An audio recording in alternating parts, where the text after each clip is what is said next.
Mi nombre es Jessica Pérez, soy la secretaria científica actual del Consejo de Técnicos. Muchísimas gracias a todos los que están acá en el auditorio presente y a todos los que nos están acompañando a través de Webex. Esta tarde vamos a compartir con todos ustedes un taller súper interesante sobre todo lo que vamos a ver y lo que vemos a diario con respecto a los artificios y todo lo que se nos puede presentar en una de las prácticas que realizamos mucho todos los técnicos, que es el electrocardiograma. Este taller está a cargo de un compañero nuestro del consejo, que es Franco Parola. Los voy a dejar a todos con él para que nos vaya guiando cómo seguimos hoy. Franco. Muchas gracias.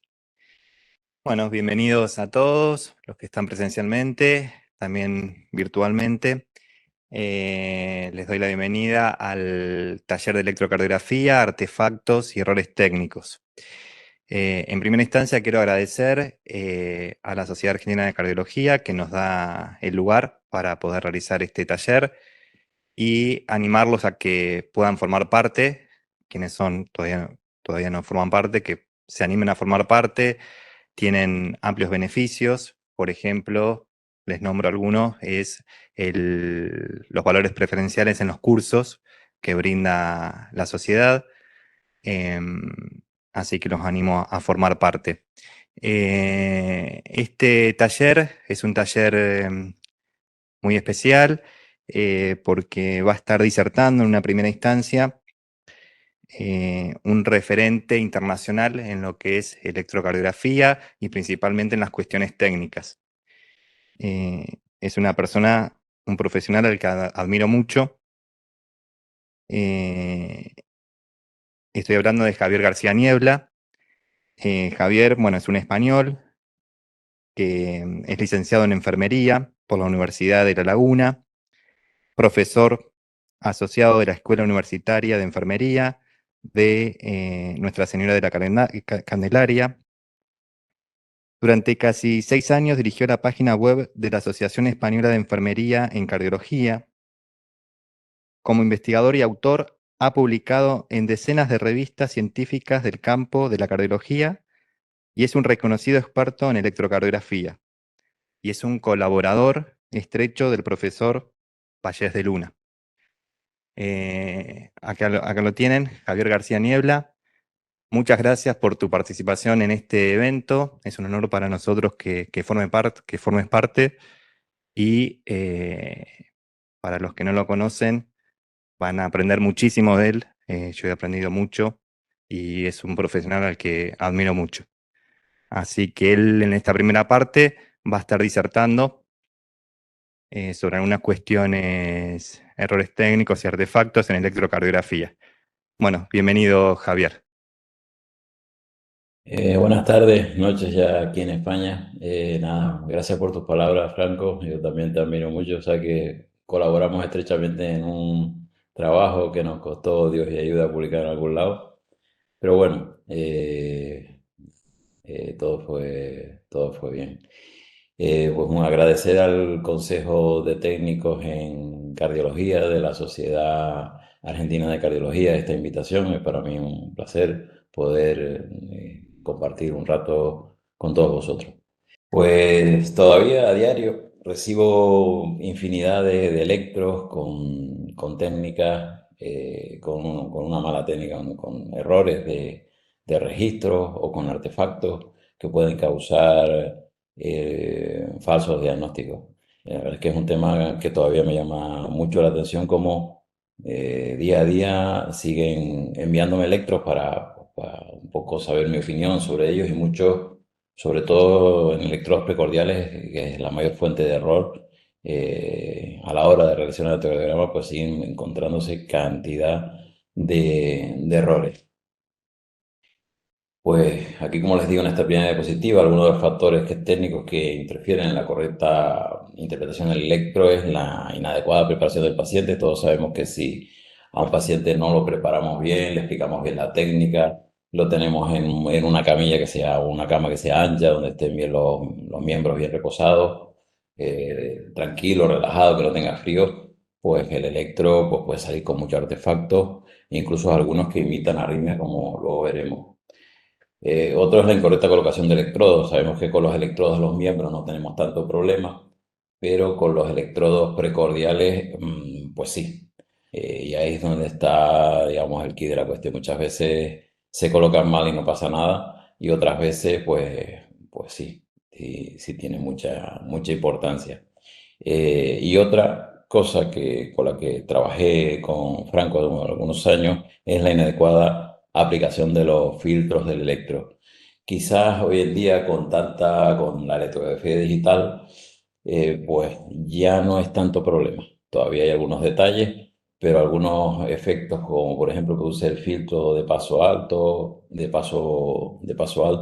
que es el que estabiliza la línea de base, con los electros digitales actuales no suele haber ya problemas como lo había antes, que te deformaba mucho el ST y producía unas falsas imágenes de Brugada, de síndrome de Brugada tipo 2 o incluso un síndrome coronario agudo. Ya hoy en día no pasa tanto. Ahora entraremos luego con algún detalle.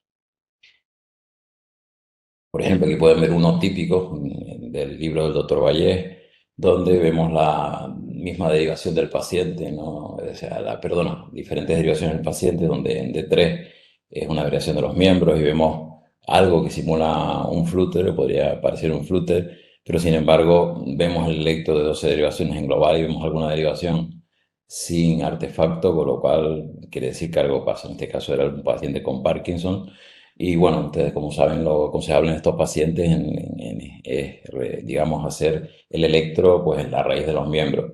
Sin pasar la raíz de los miembros, nunca colocar los electrodos en el tórax, porque entonces el electro cambia, como veremos luego con un ejemplo.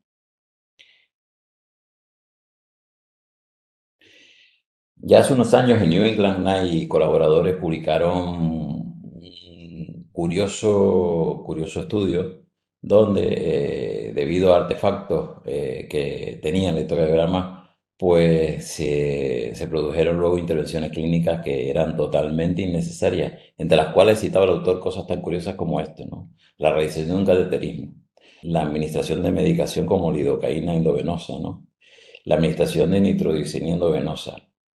A un paciente le fue implantado un marcapasos, a otro un DAI y otro recibió una transfusión sanguínea. Desconozco los motivos, pero en general, o sea, en resumen, estas eran las conclusiones de estos autores, para que vean la magnitud a veces de no realizar un buen registro electrocardiográfico, las consecuencias clínicas y terapéuticas que pueden tener.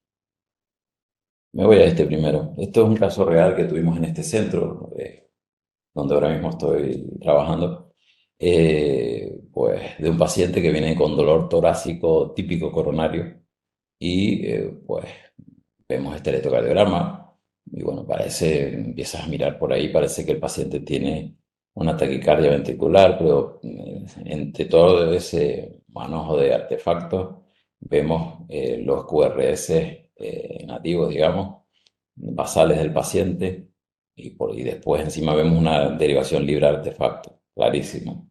Hombre, el cuadro clínico podría indicarte, pues tú dices, mira, esto puede ser una fibrilación ventricular, pero ya viendo una derivación libre de artefactos, identificando claro la línea de base, pero bueno, fue una situación un poco estresante que minutos después acabó de esta forma, con una verdadera fibrilación ventricular. Aquí ya no había duda. El paciente se paró, un caso mío.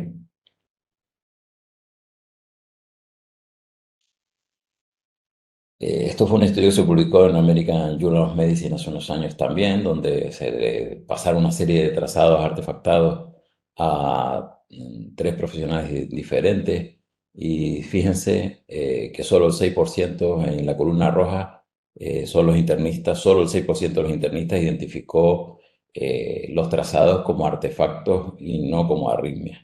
Ya los cardiólogos, digamos, generales, pues ya un 42% acertaron que aquello era un artefacto y los electrofisiólogos, pues, hilaron un poquito más fino y pues identificaron el 62% de los casos. Este estudio, han habido varios, pero este de Davidenko, ya hace bastantes años publicado en Journal of Photocardiology, pues pone un poco en cuestión algo que también se ve muy día a día. Siempre está la duda de, ¿esto es una fibrilación auricular o no es una fibrilación auricular? Parece que veo P, que no veo P. Pues es una consulta, la verdad es que bastante frecuente y muchas de las veces está el paciente en ritmo sinusal y lo que tiene es un trazado lleno de artefactos y generalmente a lo mejor el RR es irregular porque a lo mejor tiene extrasístoles auriculares, ventriculares o simplemente una arritmia respiratoria.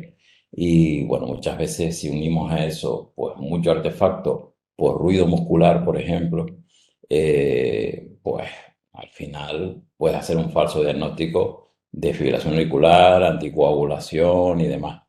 Ojo, porque esto es más frecuente de lo que parece. Yo todavía sigo viendo casos, ¿no? Por lo menos, si no los casos ya anticoagulados, pero sí las dudas, o sea, y generalmente pues, hay que identificar muy bien el ritmo sinusal, hay que hacer un buen registro del electro, está claro, porque si no pasan este tipo de cosas.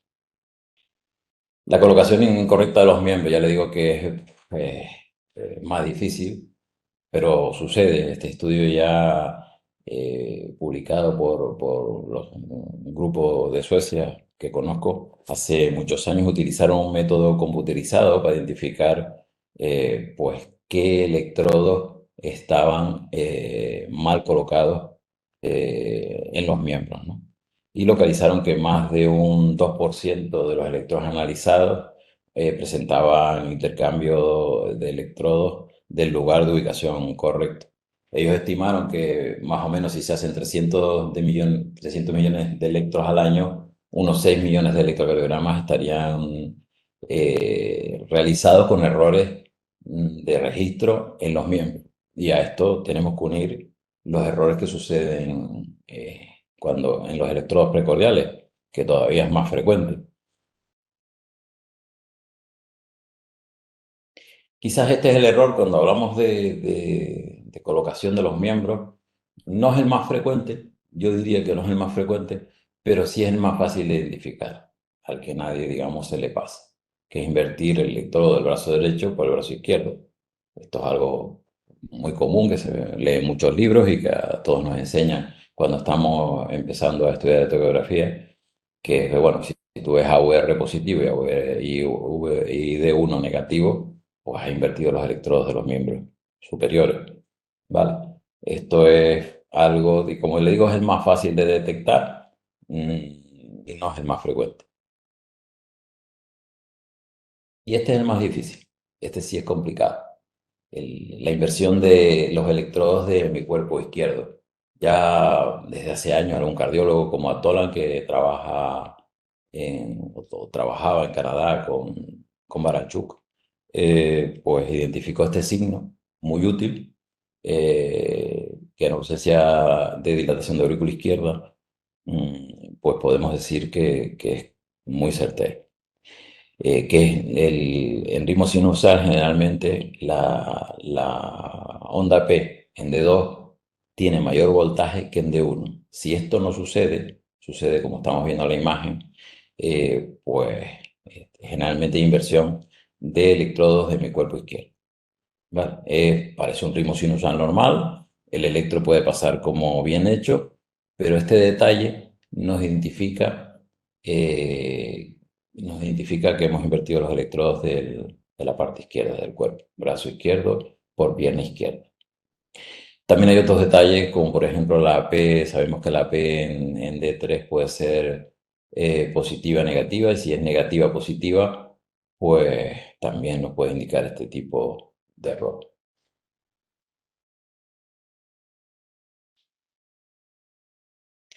Aquí tenemos, por ejemplo, este caso de un paciente que tiene, bueno, mm, repolarización precoz, una onda J evidente, prominente, en derivaciones inferiores. Hace años, Anselevich y su grupo, pues, identificaron algún tipo de repolarización precoz a través después de los trabajos de Heisager, donde, pues, tenía cierto carácter maligno, ¿no?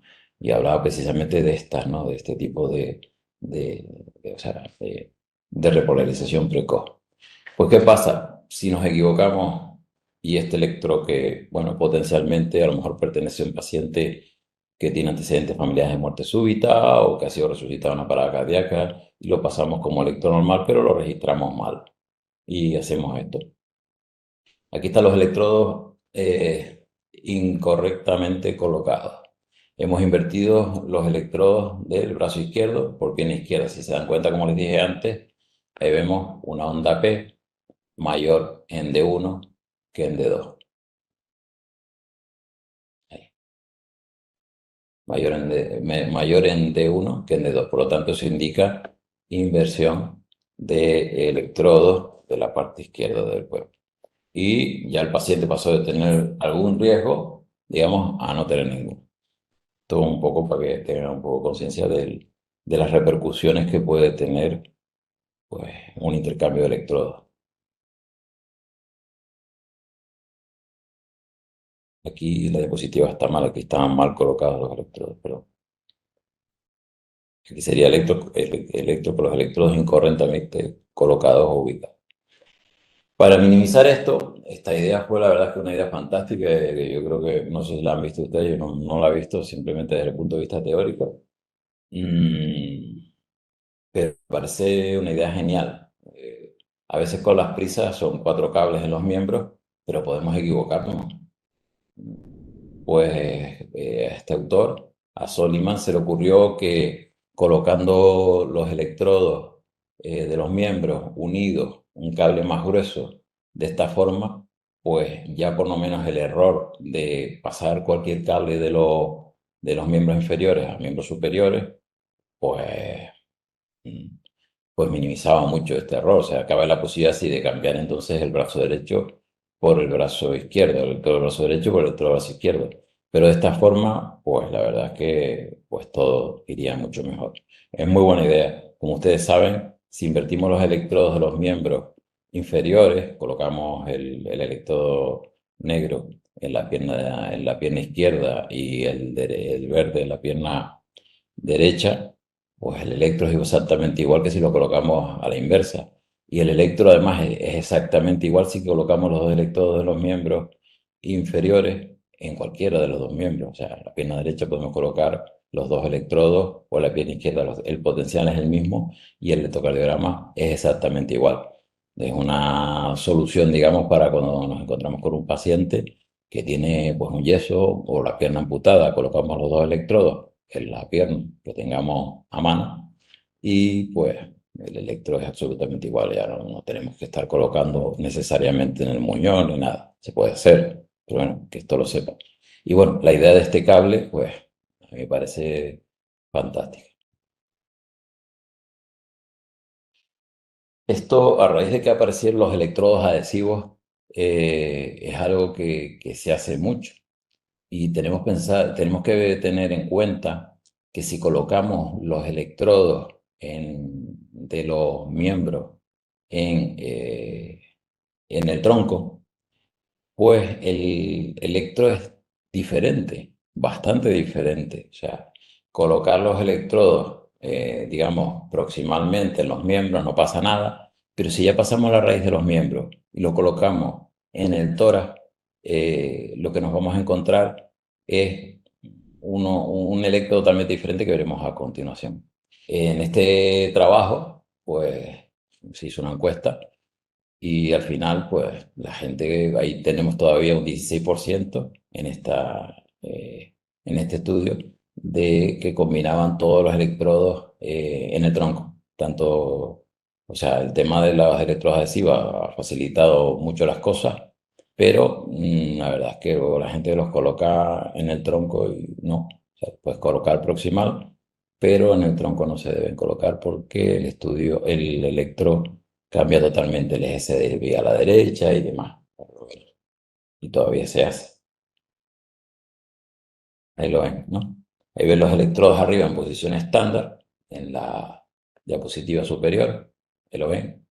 Y fíjense cómo el eje se desvía más a la derecha. Fíjense a OL, mucho más derecho. Hay casos todavía más, digamos, más floridos que este. Este era un paciente con un síndrome coronario agudo por oclusión de la DA. con imagen espejo aquí, en cara inferior. Y si le colocas los electrodos en las raíces de los miembros, el eje se desviaba pues bastante a la derecha, crecían los voltajes en derivaciones inferiores y disminuían los laterales.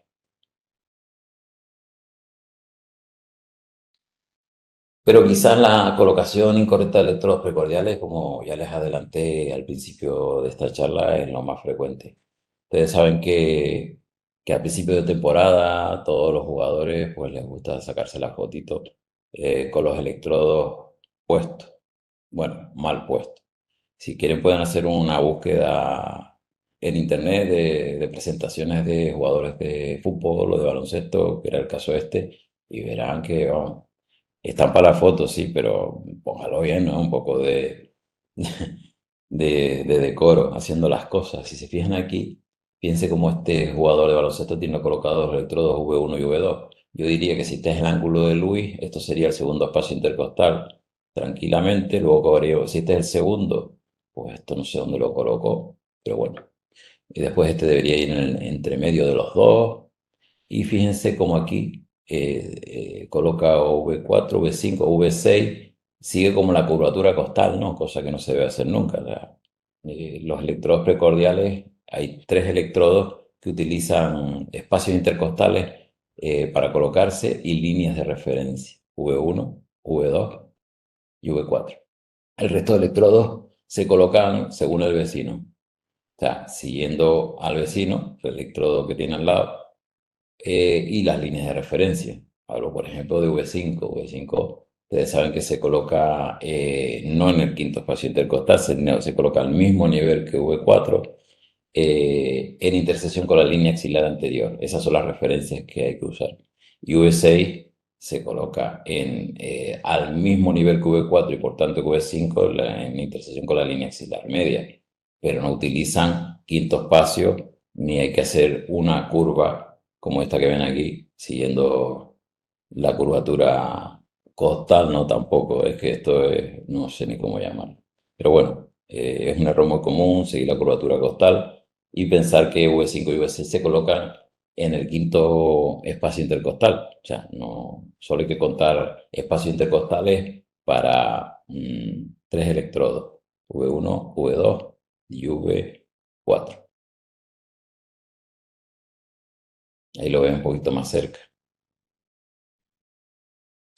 Aquí otro jugador que se presenta, fíjense aquí, lo que se suele hacer, ¿no? Generalmente muy altos y separados del externo. Esto es lo habitual. Y después aquí pues le dan la forma que quede bonito, más que correcto, ¿no? Y para la foto. Un amigo nuestro de nuestro grupo, el hemodinamista y el Nikus, me dijo, esto estaba en inglés, cuando le mandé esta foto, dice, no es de extrañar que la mayoría de los atletas tengan electrodos anormales, ¿no? Claro, colocando así los electrodos, ya no digamos por la propia normalidad de la peculiaridad o particularidad de los electrodos de los atletas, sino que en realidad se coloca pues a voleo. Generalmente, no hay pocos estudios sobre esto, pero hay uno del año 96 de Wenger y de Cliffield, donde pues, llegaron a estas conclusiones. Analizaron muchísimos electros de personal que hacía muchísimos electros, que eran personal teóricamente muy cualificados y encontraron que en más del 50% de los casos V1 y V2 se colocaban muy altos alrededor del segundo espacio intercostal y además muy separados del esternón. Además de V4 y V6 muy bajos, algo así. Este señor, pues años más tarde, publicó un estudio donde dejó muy bien parados a los técnicos cardíacos. Hablando, por ejemplo, solo de todo V1, pues detectaron que el 90% de los técnicos colocaban el electrodo correctamente, V1 y por tanto V2.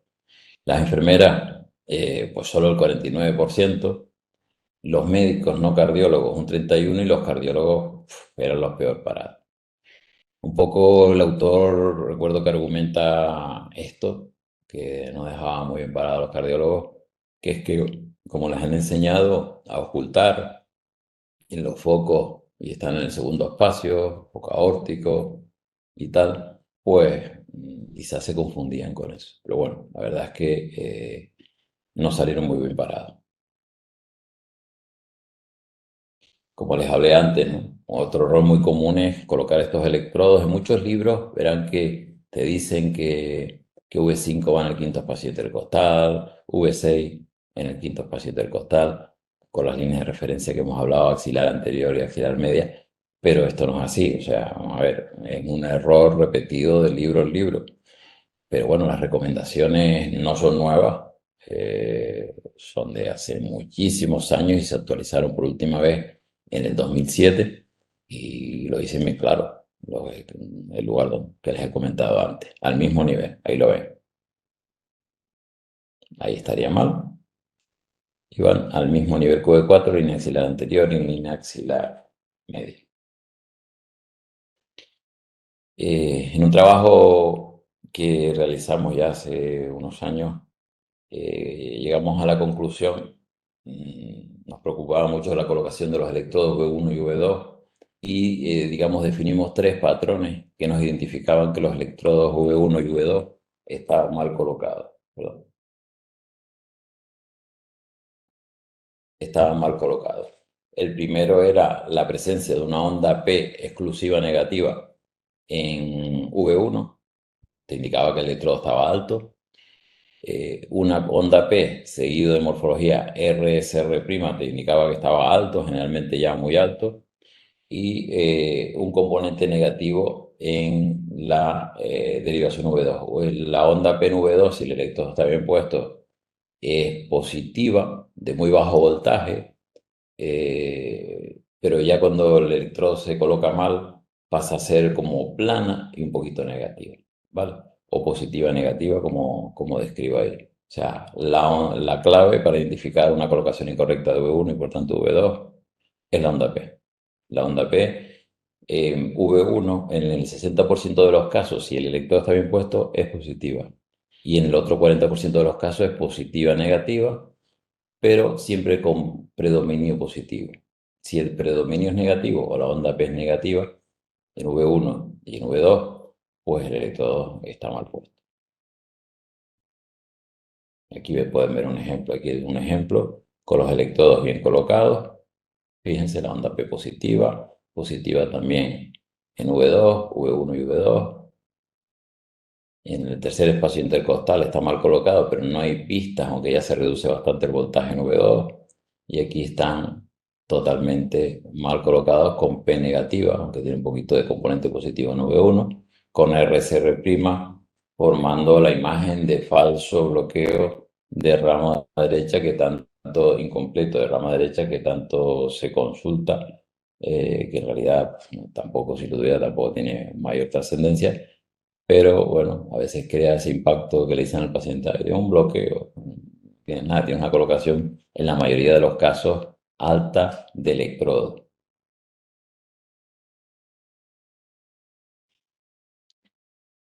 Un tema que desarrollamos bastante hace unos años fue el tema de los filtros. El filtro de paso bajo, por ejemplo. El filtro de paso bajo es el que elimina la mayoría de ruido muscular. Y bueno, pues hay que aplicarlo en su justa medida. Hoy en día todavía con la litografía digital pues afecta muchísimo a las ondas, como en este caso. Esto es una imagen, la misma imagen en el mismo momento de tiempo, filtrada a 150 hercios y a 25 hercios. Ahí lo pueden ver. Fíjense cómo la imagen bien filtrada, que es esta, no se parece nada a esta, es la misma, el mismo paciente en el mismo momento de tiempo, filtrada digitalmente. La onda P no se ve afectada, se fue hacia atrás, perdón. La onda P no se ve afectada, pero sí el tamaño de la R, si se fijan, disminuye un montón con respecto a cuando está bien filtrado de 150 hercios, digamos, incorrectamente filtrado porque afecta al QRS. La R, fíjense cómo se ve afectada, la disminución de la S también. La onda J que está aquí, pues también se atenúa un poquito. Bueno, y filtramos demasiado. Generalmente se suele filtrar a 40 hercios, que también produce este tipo de señales, pero nosotros filtramos, digamos, casi lo máximo que podíamos, que eran 25 hercios, y los cambios eran bastante significativos. Y aquí nos podemos ver, esto fue un caso publicado en American Journal of Cardiology, donde vemos cómo una onda J, que en aquel momento describían como maligna, esto fue una carta que enviamos a unos autores que decían que, bueno, que tenía peor pronóstico la repolarización precoz, como esto es una repolarización precoz, ¿no? Pues los que tenían un notch, que es esta muesca que está aquí, que los que tenían un Slarry, que es esta muesca que está aquí. Entonces, claro, los autores no tuvieron en cuenta los parámetros filtrados a la hora de hacer el trabajo. Y bueno, les mandamos esta carta con un ejemplo pues demoledor, donde vemos que a 150 hercios se deja pasar toda la señal cardíaca. Si filtramos a 100 ya se tiene un poquito la onda J, la onda R, pero a 40 hercios, que es como filtraba la mayoría de los electros, pues se forma esta onda J más suave, que ellos llamaban Slarring, que decían que esto no era maligno. Y bueno, maligno es que el mismo paciente, según cómo filtres, puedes ver la onda de una forma o de otra. Cosas que hay que tener en cuenta también a la hora de hacer trabajo, y si más si tienes observadores como nosotros, que todo esto lo mirábamos con lupa. Y aquí tenemos algún ejemplo también que, como ya les comenté antes, sucedía mucho con con la electrocardiografía no digital, que es el error que había con los filtros de paso alto. Terrible. Aquí podemos ver cómo, si filtramos correctamente, generalmente son derivaciones, estos son ondas, digamos, que solemos ver en varones menores de 40 años, sanos, es típico de estas ondas T, de ramas asimétricas y tan elevadas. Y si filtramos mal, pues fíjense cómo se deforma el ST. Se ve algo, pues la verdad es que bastante feo, que simulaba un infarto anteroseptal, algún caso publicado sobre esto. En caso, esto es un hombre, en caso hacemos lo mismo con una mujer, donde la transición del QRS-ST-T es diferente y no pasa nada. Piensa que aquí no pasa absolutamente nada.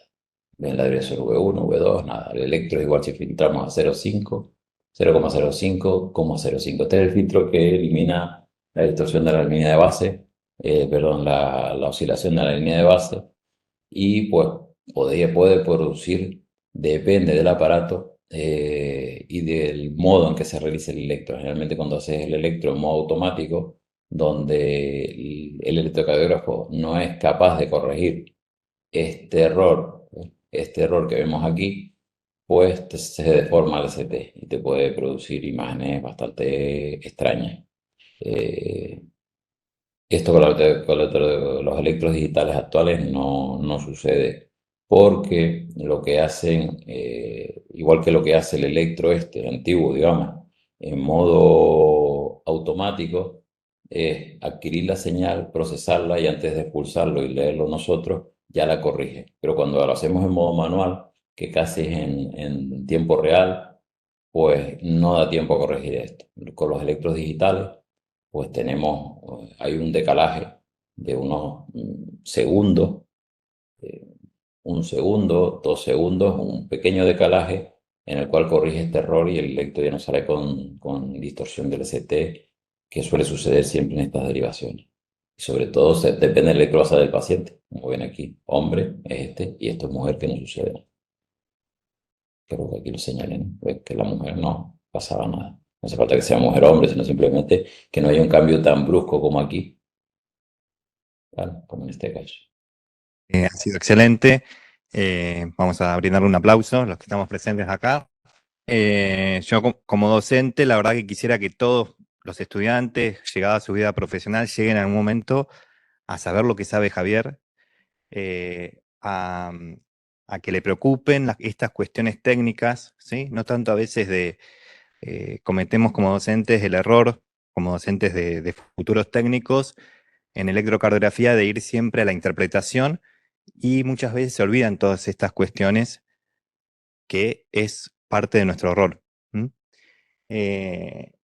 Así que los invito a los que no lo conocían a buscar artículos de Javier, que tiene muchísimos publicados, que lo lean. Hay artículos que están en español y van a aprender un montón. Yo aprendí mucho de filtros. Quería traerlo aparte también a Javier.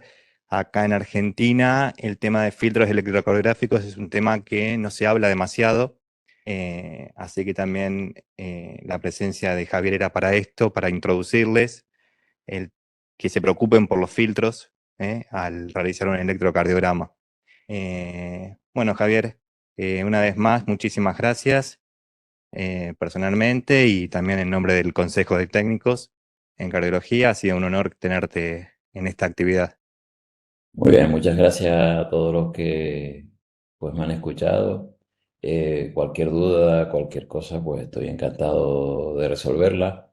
Muchas gracias, Franco. Muchas gracias al Consejo de Técnicos en Cardiología de la Sociedad Argentina de Cardiología.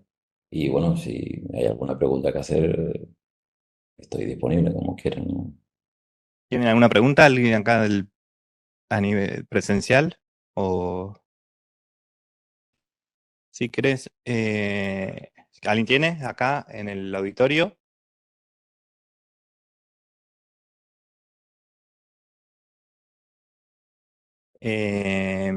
Sí.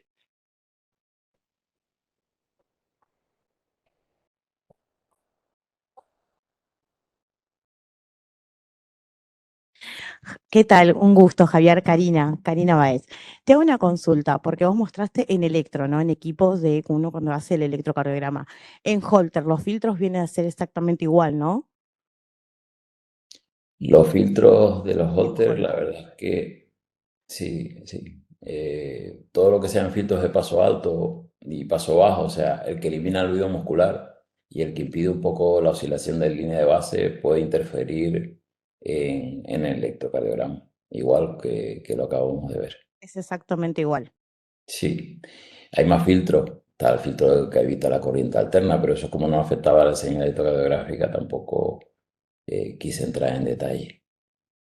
Sí, sí, porque yo leo mucho Holter y me estuve dando cuenta, por eso me interesaba venir a esta charla, porque Mm. justamente me pasaba eso, el hecho de ir agregándole filtros iba cambiando el electrocardiograma, las mediciones como vos Sí. dijiste, o sea, la amplitud iba cambiando y ahí me daba cuenta y decía, no, hay algo que está haciendo mal, entonces el hecho de aplicar tantos filtros, tanto en Holter también Mm. afecta a la lectura. Pues, por ejemplo, un paciente que tenga un marcapasos puesto y que tenga estimulación bipolar. Bueno, Sabemos que con estimulación bipolar la espícula es pequeña, pues si aplicamos un filtro de paso bajo, o sea, de ruido muscular muy agresivo, 40 hercios, 25 hercios, en muchos casos desaparece la espícula, pero sí, sí. desaparece total y parece que lo que tenemos es un paciente con un bloqueo de rama izquierda, sí, un marcapasos clásico insertado en el lápiz ventrículo derecho. Por ejemplo, ¿no? Ese ejemplo no se los puse, pero tenemos también casos publicados así bastante curiosos, ¿no?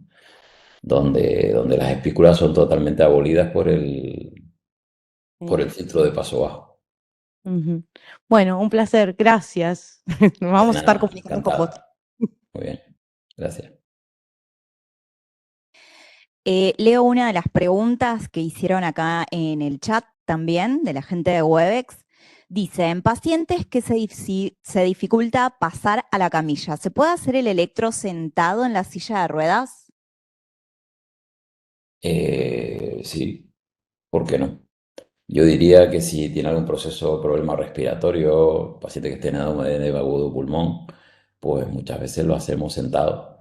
¿Hay cambios? Pues sí, pero simplemente yo creo que lo que hay que hacer es, sabemos que lo perfecto es enemigo de lo bueno en muchas ocasiones, y lo que tenemos que hacer es pues simplemente poner una notita en el electro que ha sido hecho en sedestación, porque igual nos interesa compararlo, pero muchas veces por el estado clínico del paciente o por lo que sea, pues no nos queda otro remedio que hacerlo sentado. O sea, Bien. no es el electro estándar, pero sí debemos tener en cuenta y poner una nota. Eso pasa, ¿no? hablando también del filtro paso bajo, que puede traer muchas consecuencias deleterias en el electro. Hay una cuestión también con la onda épsilon, ¿no, Javier, en la displasia ritmogénica? Sí. Y Podríamos hacer un monográfico de filtros y de todas las patologías que afectan. Pues sí, describimos ya hace unos años eso, ¿no? La verdad es que era un empeño que tenía y perseguía al paciente hasta que lo encontré. Porque, bueno, es difícil a veces encontrar pacientes con displasia ritmogénica. Y bueno, pues yo tenía claro que si la onda Epsilon es igual que la de marcapaso, o sea, de corta duración y de no muy alto voltaje, esa onda iba a ser afectada por el filtro paso bajo. Y efectivamente describimos casos donde ya sabemos el valor que le da la onda Epsilon al diagnóstico de displasia. Ya sabemos que luego hay que confirmarlo por resonancia magnética y demás. Pero la onda Epsilon la haces desaparecer cuando aplicas el filtro de 40 hercios, que es el habitual que aplica casi todo el mundo. Y bueno, publicamos algún caso que en la Revista Española de Cardiología de un paciente de aquí, de la isla donde vivo, de mi servicio. Y fue bueno, muy interesante. La verdad es que surgió la idea, buscamos al paciente y la encontramos. muy bien, sí, genial, Javier. Acá tenemos otra pregunta. Ahí alcanza el micrófono. Buenas tardes. Me surgió una duda por el tema de que dijiste del paso bajo en un paciente con marcapaso. En el tema del filtro, más o menos, ¿qué parámetros estaría manejando como para que dé bien? Vale. Para confirmar, ¿no? Vale. El filtro estándar, digamos, el punto de corte, perdón, ser más concreto, estándar son 150 hercios. ¿Qué pasa? Que muchas veces por comodidad, por no preparar bien al paciente, por lo que sea, se deja configurado a 40 hercios para que filtre todo, y la verdad es que filtra todo el ruido muscular, pero afecta al QRS y afecta a las espículas del marcapaso. Nosotros sabemos, como les dije antes, que si el marcapaso es de estimulación bipolar, las espículas son pequeñas y ya cuesta verlas. Se ven muy bien, o se ven bien en V2, V3, se ven bien. Ahí sí nos fijamos, ahí siempre hay una espícula, aunque sea minúscula. Pero si aplicamos el punto de corte a 40 hercios, pues elabore. Lo aconsejable es aplicar 150 hercios. Y así todo la espícula es pequeña, si es bipolar, la estimulación. Monopolar no, monopolar vemos una enorme espícula. Una vez que uno se hace consciente de esto, del tema de los filtros y cómo afecta, nosotros en mi lugar de trabajo todos los días vemos esto de pacientes con marcapasos y hacemos las pruebas con aplicando o no aplicando filtros y realmente es notorio el cambio que hay.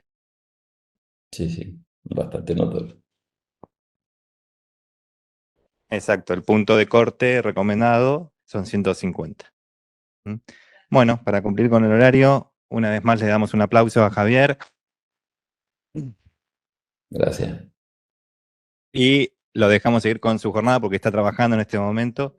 Así que lo dejamos seguir. Muchísimas gracias, Javier. Pues Ha muchas sido- gracias, encantado de poder participar en este evento con ustedes y nada, un saludo a todos desde Canarias y nos veremos pronto seguro. Exacto. Bueno, gracias, Javier. Bueno, buenas tardes. Mi nombre es Juan Martín Fiamengo. Soy secretario técnico del Consejo de Técnicos y los quería invitar a los próximos congresos que tenemos. En julio tenemos el Congreso de Imágenes y en octubre el Congreso de Cardiología de la SAC. También los invitamos a, si quieren presentar trabajos científicos, que esta vez nos dieron la oportunidad de que los técnicos pudieran presentar trabajos científicos en las jornadas, ¿sí? Así que, bueno, los invitamos a esas dos fechas. Bueno, ahora los dejo con Franco para la segunda parte de nuestro Ateneo.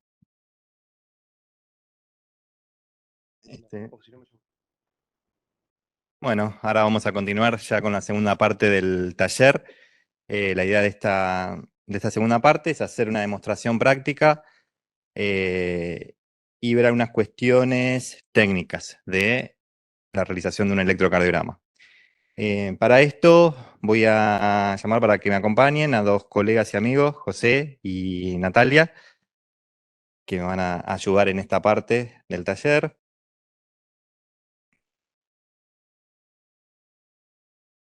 Bien.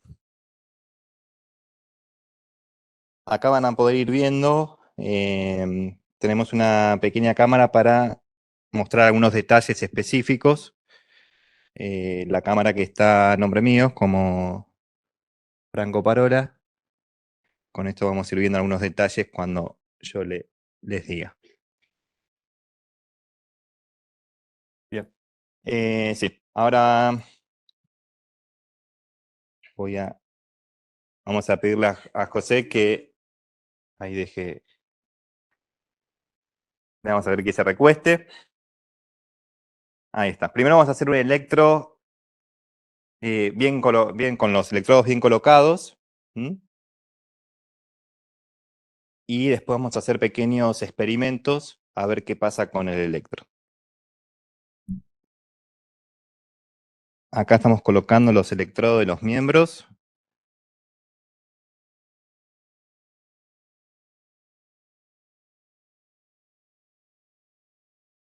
Recordando que uno de los errores más habituales es la inversión de los electrodos de brazo derecho y brazo izquierdo. No pasa nada con los electrodos de los miembros inferiores. ¿Sí? Fíjense que yo puedo, esta es la manera estándar, ¿no? En esta codificación sería rojo, amarillo, verde, negro. Con respecto a los miembros inferiores, no pasa nada si yo agarro este electrodo y lo coloco acá, o estos dos los coloco sobre esta otra pierna, ¿sí? Como nos decía Javier, ¿En qué casos pasaría esto? esto lo podemos hacer en un paciente amputado, con un yeso, ¿sí? Colocar los dos electrodos de miembros inferiores en el mismo miembro, no pasará en cualquiera de los dos, ¿sí? No cambia absolutamente nada el electrocardiograma. O incluso por comodidad, como nos mostraba Javier, que hay un prototipo de un cable paciente que tiene estos dos cables unidos. Yo en mi lugar de trabajo, por comodidad, generalmente en los pacientes internados, coloco los dos electrodos de miembros inferiores en la misma pierna. Recuerden eso, que no hay ningún cambio en el electrocardiograma. ¿Me recordás los colores? Con respecto a los colores, tienen que recordar que los cables pacientes hay dos sistemas de codificación. Tenemos el sistema americano y el sistema europeo. En Argentina, en lo que es electrocardiografía de 12 derivaciones, quizás el más utilizado es el sistema europeo, donde tenemos en electrodo de los miembros, brazo derecho rojo, brazo izquierdo amarillo, pierna izquierda verde, pierna derecha negro. Y los precordiales, que vamos a colocarlos ahora, tenemos B1, B2, rojo y amarillo, que iban en el cuarto espacio intercostal, siendo el error más común, como nos contaba Javier, colocarlo en el segundo espacio intercostal y bastante separados del esternón. ¿Sí? Fíjense, yo acá puedo palpar, ¿sí? En el tórax de José, ahí lo pueden ver, el manubrio esternal, la unión del manubrio con el cuerpo del esternón, el ángulo de Lewis, y acá tenemos el segundo espacio intercostal. ¿Sí? Acá estaría incorrecto, si yo lo coloco acá, estaría mal colocado. Acá estaría mal colocado. Estamos en segundo espacio intercostal. De acá voy contando, 2, tercero, cuarto. Cuarto espacio intercostal.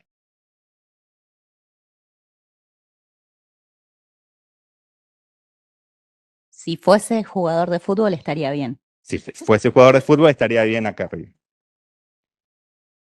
B4, que lo colocamos antes de B3 si queremos. Línea medio clavicular, quinto espacio intercostal. B3 entre B2 y B4. B5, línea axilar anterior. B6, línea axilar media. Recordamos los colores son rojo, amarillo, verde, marrón, negro y violeta. ¿Sí? En el sistema americano lo que son precordiales cambian, empiezan de la misma manera, empiezan rojo, amarillo, verde, y terminan igual, terminan con el violeta. Cambian B4 y B5. B4 es azul, B5 es naranja. Muy bien. Y también cambian los miembros en el sistema americano. ¿Recuerdan cómo son?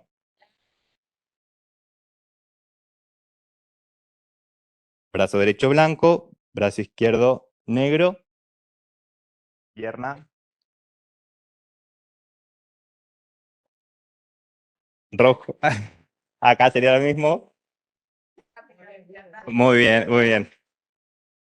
Rojo y verde. Hay una mnemotecnia por ahí que dice, para recordar esto, que la nieve, el color blanco, está encima de los árboles, o de los árboles, de la vegetación, y que el humo del fuego está por encima del fuego, ¿sí? El humo negro está por encima del fuego, y la nieve blanco está por encima de la vegetación. Bien. Así tenemos bien colocados. Vamos a proceder a realizar el electro. Cuestiones para no utilizar los filtros, o utilizar los menos posible los filtros. Siempre es aconsejable tener una camilla de un ancho adecuado para que el paciente pueda apoyar sus miembros superiores. Porque si la camilla es muy angosta, los brazos quedan por fuera de la camilla y eso genera una tensión muscular y aparece ruido en el electrocardiograma.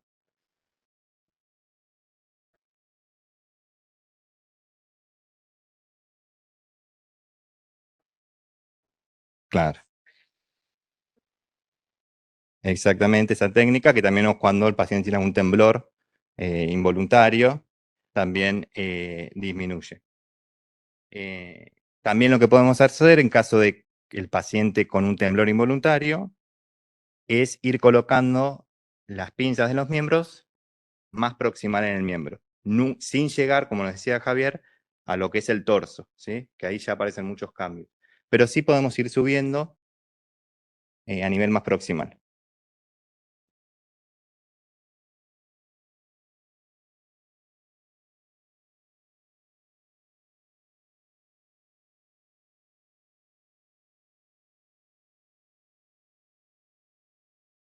Recuerden que este sonido lo pueden guardar y lo pueden utilizar para faltar al trabajo. Llaman con este ruidito de fondo.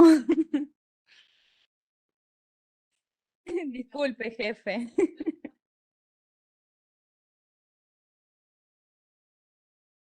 Bien. Ahí obtuvimos el electrocardiograma bien realizado de José, y ahora vamos a hacer algunos cambios. Primero, recordar que miembros inferiores puedo intercambiarlos y no se va a ver por la luz. Sí. Esta definición no se ve. Pero ahora sí, después les voy a mostrar unas diferencias con los otros. Miembros inferiores, haga lo que haga entre ellos, no va a cambiar absolutamente el electro, ¿sí? Eso para recordar.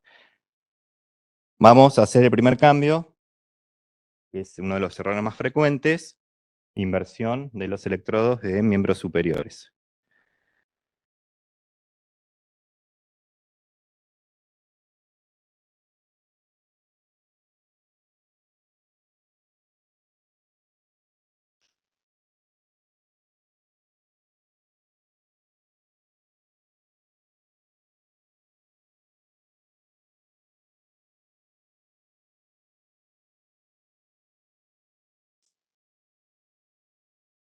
A ver, pero lo que vemos en un electrocardiograma con inversión de los electrodos de miembros superiores va a ser principalmente la inversión de ondas en la derivación de 1.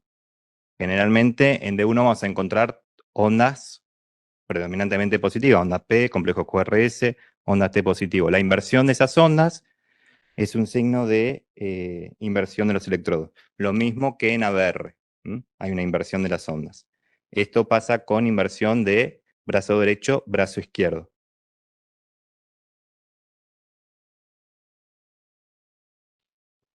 Sí. Si querés, sí, lo vamos marcando. Dale. Así sacamos todo en una sola tira. Después de que terminemos con todas las inversiones y conexiones, vamos a cortar una sola tira y les vamos a ir marcando para que vayan pasando. Y a la gente que está conectada en Webex, después les subimos una fotito, pero les vamos a mostrar. Bien. Vamos a volver a la configuración habitual.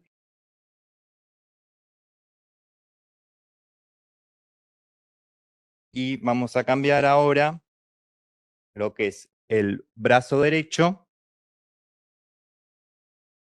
por la pierna izquierda.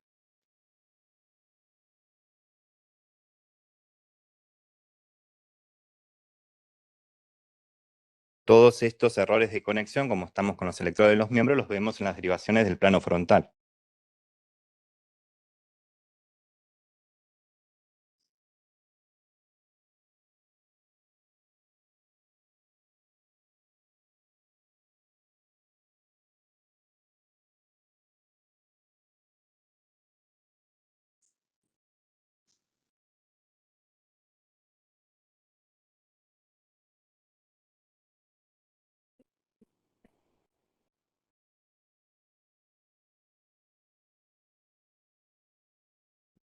Ahí como observación le podés poner paciente no colabora porque se está moviendo. ¿Eh? Lo veo, lo veo. Bien. En este caso, en esta inversión de electrodos, que cambiamos pierna izquierda por brazo derecho, lo que va a aparecer es la inversión de las ondas en la derivación D2. Antes habíamos visto inversión de las ondas en D1, ahora lo que ocurre es inversión de ondas en la derivación de 2, que generalmente también es positiva. Las vemos negativas en la derivación de 2. Y el otro cambio que podemos hacer es intercambiar el electrodo amarillo del brazo izquierdo por el verde de la pierna izquierda.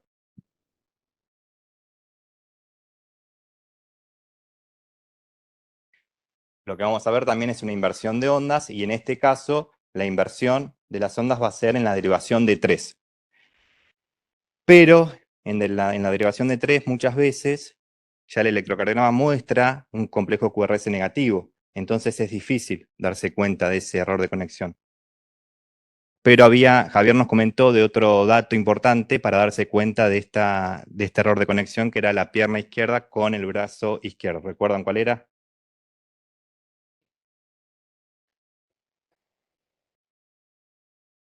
Claro, lo normal en un electrodo bien conectado sería que la onda P sea más alta en D2 que en D1. Si pasa al revés, eso es un indicio de que tenemos este error de conexión. Además de la inversión de ondas en la derivación D3.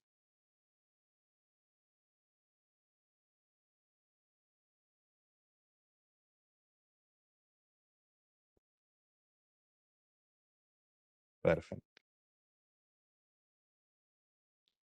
Ahí, bueno, no lo pueden ver, pero claramente se ve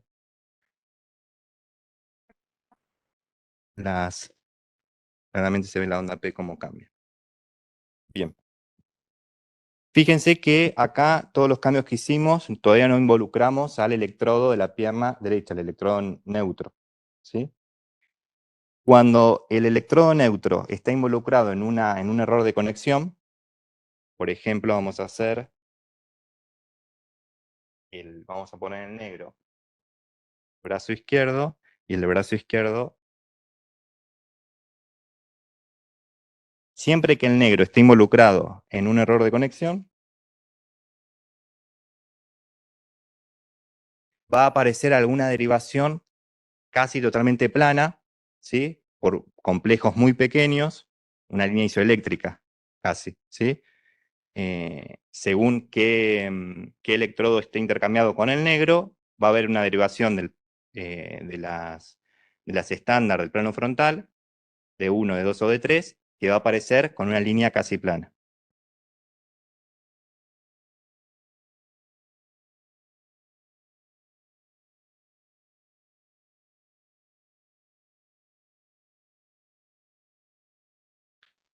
Fíjense, acá salió, intercambiamos el brazo izquierdo por la pierna derecha, por el electrodo negro neutro, y lo que nos salió fue una línea casi plana con una línea isoeléctrica en la derivación D3. Ese es el signo de este tipo de inversión, ¿sí? Si seguimos haciendo pruebas con el cable negro, vamos a ver que siempre alguna derivación del plano frontal, de las estándar del plano frontal, va a aparecer con una línea isoeléctrica. La aparición de una línea isoeléctrica con complejos muy, muy pequeños es signo de que el electrodo negro lo estamos colocando, está mal colocado en algún otro sector. Bien. Dijimos los electrodos precordiales, el error más común es colocarlos altos.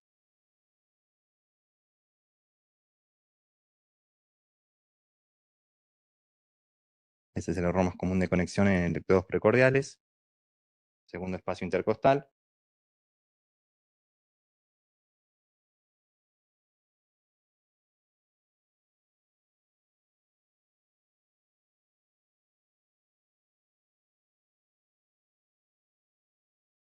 Y recuerdan cómo nos dábamos cuenta de este error.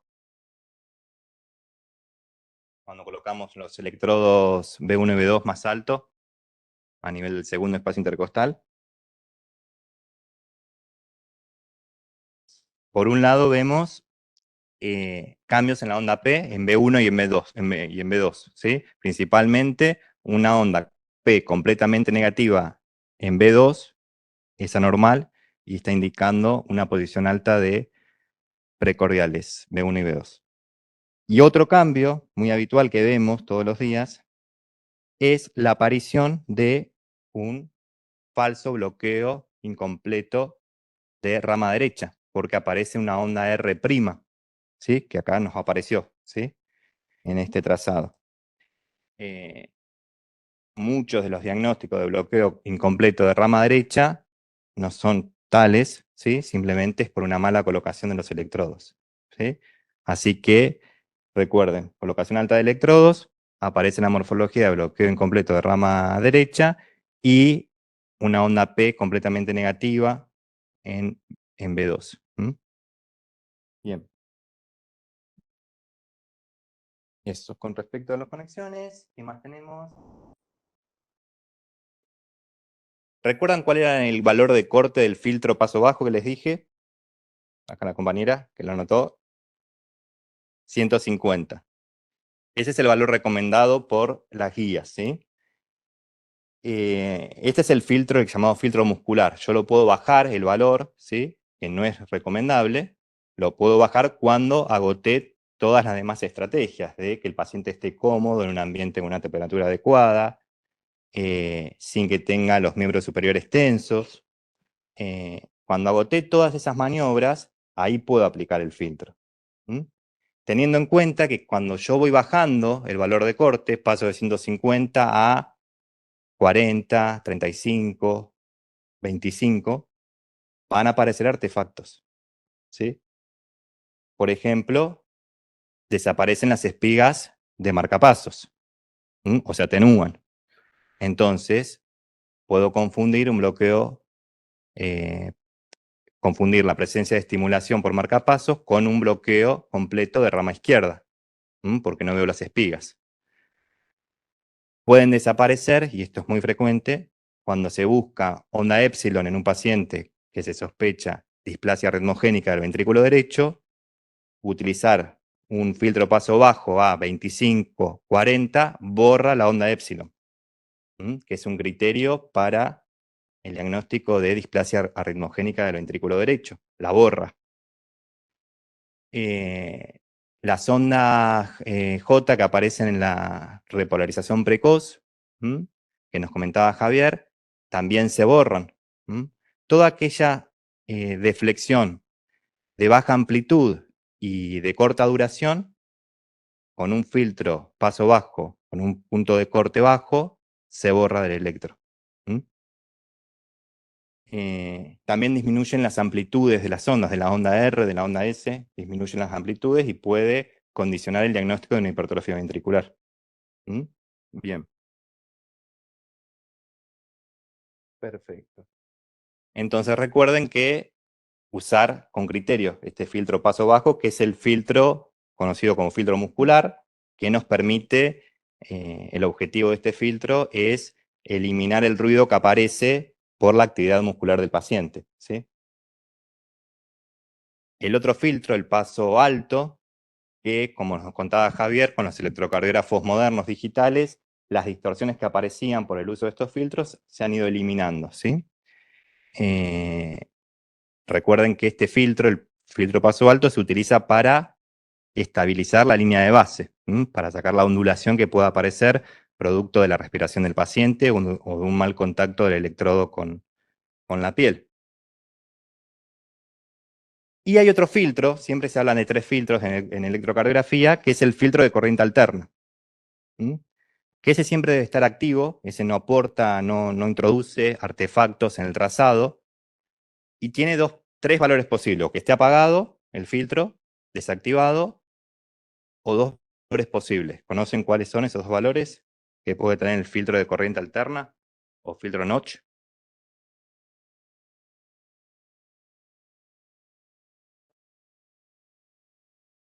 Muy bien.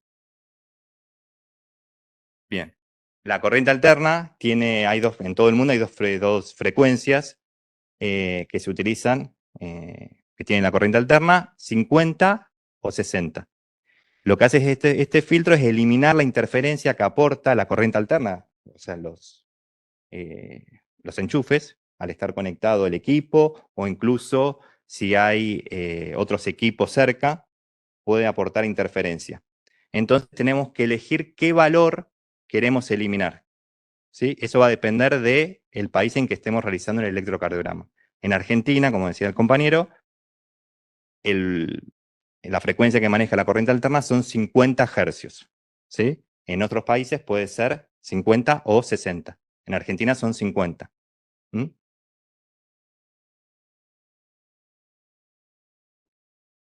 Los 20 es otra cosa. 50, está bien. En Argentina 50. Eso tiene que estar siempre activo en el tercer filtro, que tiene que estar siempre activo porque no aporta ninguna distorsión en el electrocardiograma. Bien. Y vamos. Bueno, esto ya sería lo que tenemos en esta segunda parte, pero no se vayan, porque ahora tenemos quizás la parte más importante. Ahora cuando vamos a desconectar a José, vamos a realizar una actividad para que puedan acceder a 3 becas a cursos que brinda la SAC. Es una gran oportunidad. Hay 3 becas disponibles para cursos que brinda la SAC para técnicos. Así que ahora les voy a explicar cómo pueden participar de esta actividad. Vamos a ir desconectando a José mientras. Bien, piensen que con estas becas que se pueden ganar, podemos reanimar a José después, porque pobre, estar conectado acá todo ese tiempo. Mira, al paciente le decimos que está todo bien. Después que arreglate con tu cardiólogo. Ahora te devuelvo el micrófono. Bien.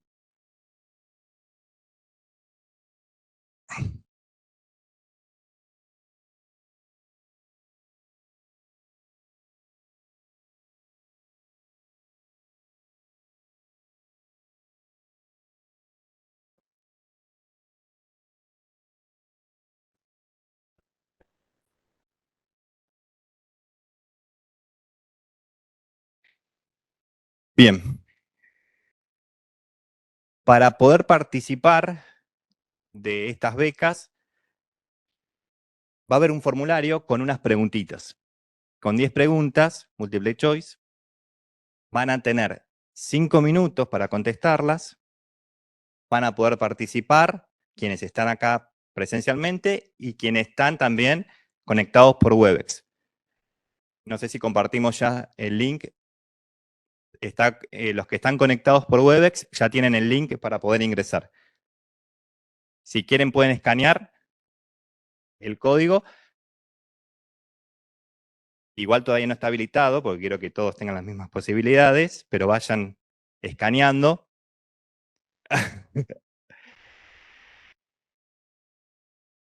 pueden ir...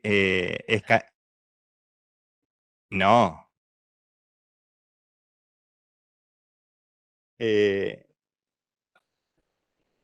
Vayan escaneando el código. Los que están conectados, ingresen al link, al formulario. No, no, sí, eso no está habilitado todavía. ¿No hay señal? Pero,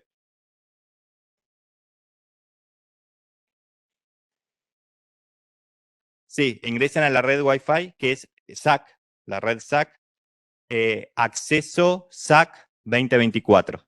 Todo junto, acceso SAC 2024. Es el Wi-Fi de acá. Vamos a dar tiempo a los que están presentes para que puedan conectarse. Y les voy comentando, hay 3 becas. Tienen 5 minutos para contestar las 10 preguntas. ¿Y quién se va a llevar los premios? Bueno, el primero que conteste las 10 preguntas correctas, los primeros 3 que contesten las 10 preguntas correctas se llevan. Si no hay ningún 10, va a ser el 9, el 8, la nota más alta, ¿sí? ¿Pudieron conectarse? ¿Están todos conectados? ¿Pueden escanear? Bien.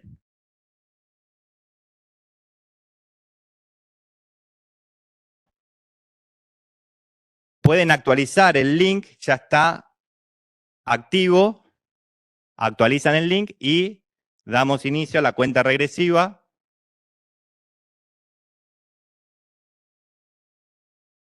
Bien. Le damos play. Tenemos 5 minutos.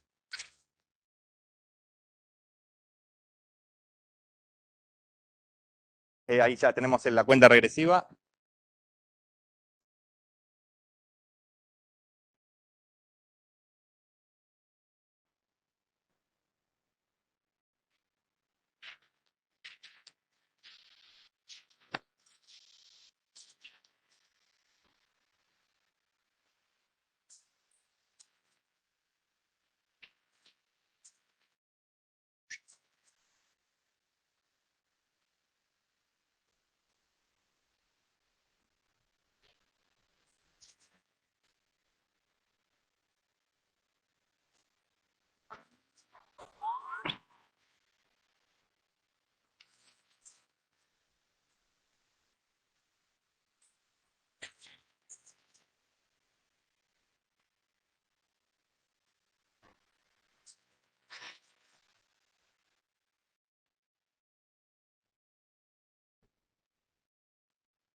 Ya están llegando respuestas.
aquellos que han venido presencialmente al taller, también vamos a hacer un sorteo para que puedan acceder a un premio también especial.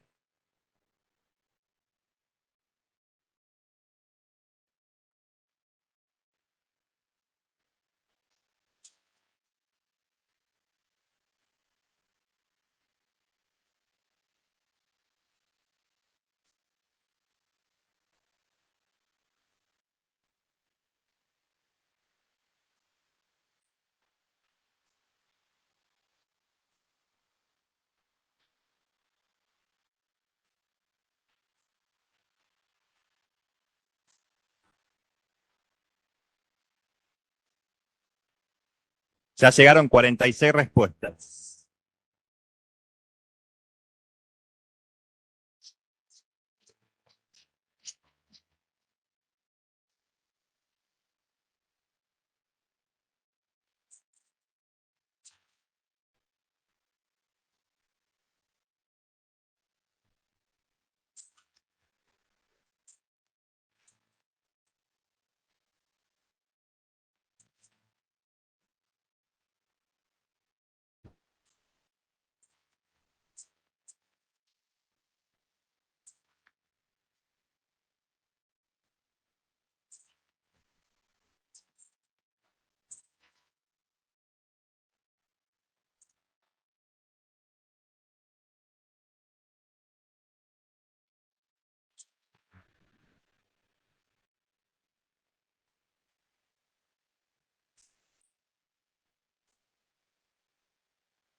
Siete, 6, 5, 4, 3, 2, 1.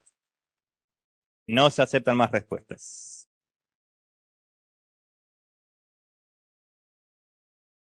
Vamos a ver.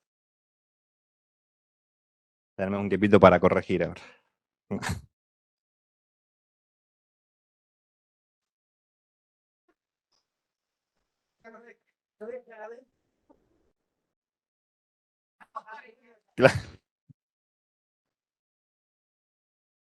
Sí.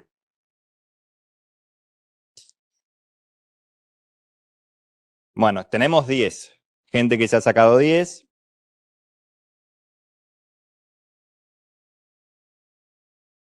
A ver cuántos tenemos.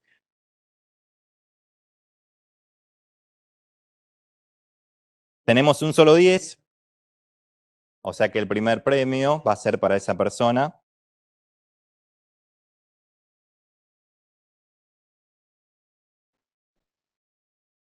Es virtual.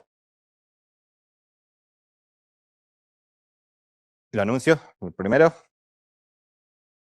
Es Blanco Carolina. Blanco Carolina, un aplauso. Blanco Carolina, nos vamos a estar poniendo en contacto para brindarte la beca del curso. No, bueno, si quieren ir haciendo, nos faltan las 2 becas. Son 3. Dale.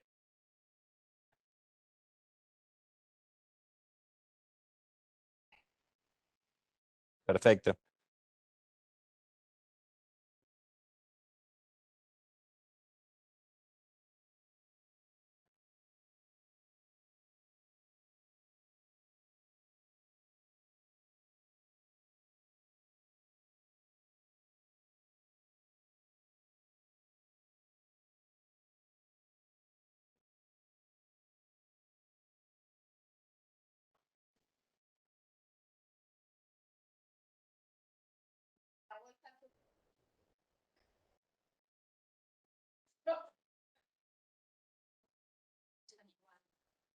Sí, ahora acá estoy.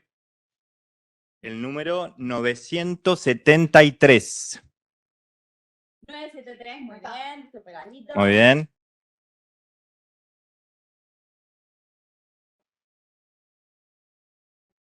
Adelante.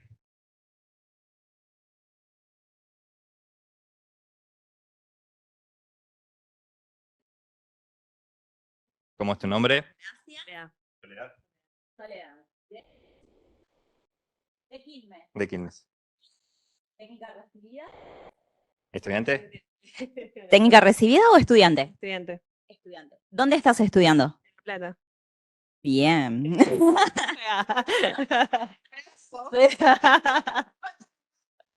Algo más. Muchísimas gracias. Bueno, vamos con la segunda beca. Dale.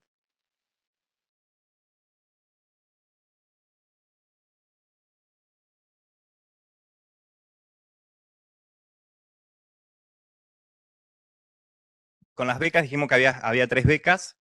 La primera que les dije, que fue el único 10, Blanco Carolina, esa la hicimos teniendo en cuenta todos los participantes presenciales y virtuales. Ahora vamos a ver solamente teniendo en cuenta los presenciales, ¿sí? La próxima beca.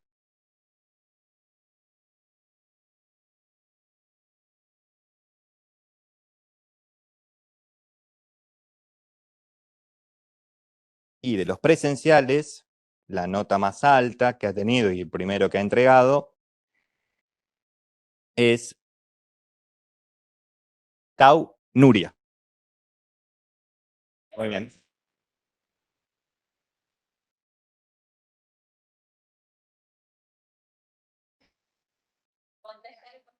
Ahora tenemos que resolver las preguntas incorrectas.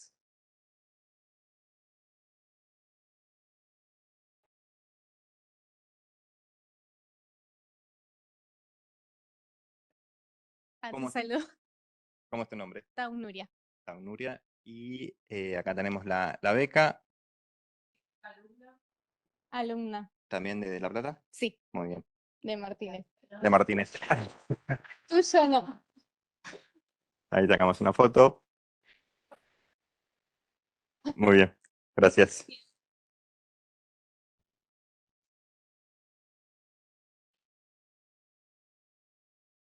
¿Lo decimos el puntaje? No, no, vamos a decir el único. No fue un 10 porque 10 hubo uno solo, que fue Blanco Carolina. Claro. Segundo sorteo de presencial. Último sorteo presencial. A ver, Cari. No, sí, yo no, acá no, nadie. Y tenemos 983. 983.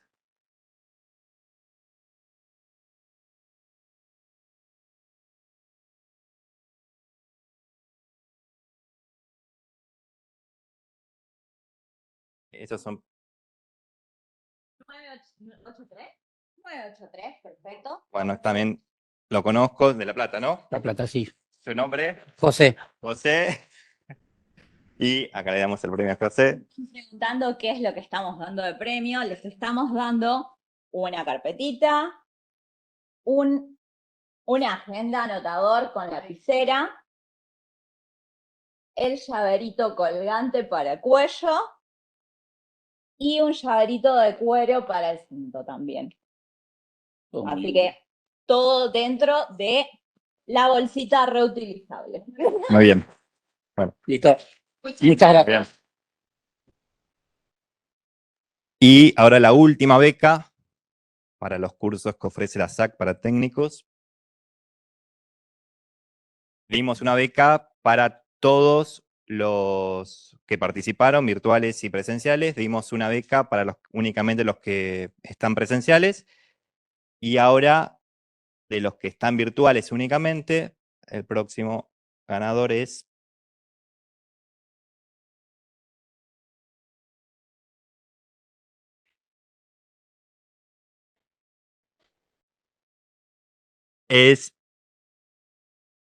Rodríguez Melgarejo Matías, virtual también. Así que, Matías, te estaremos después enviando la beca. Un aplauso para Matías. Bien, sí. Bien. Bueno, para las dudas que quedaron virtuales, ¿no? Sí, las que por el chat, nos pueden escribir al consejo, ya sea por las redes o al correo electrónico, y estaremos contestándoles. Bueno, hasta acá hemos llegado con este taller de electrocardiografía. Espero que lo hayan aprovechado y nos estaremos viendo en una próxima actividad del Consejo. Gracias por estar.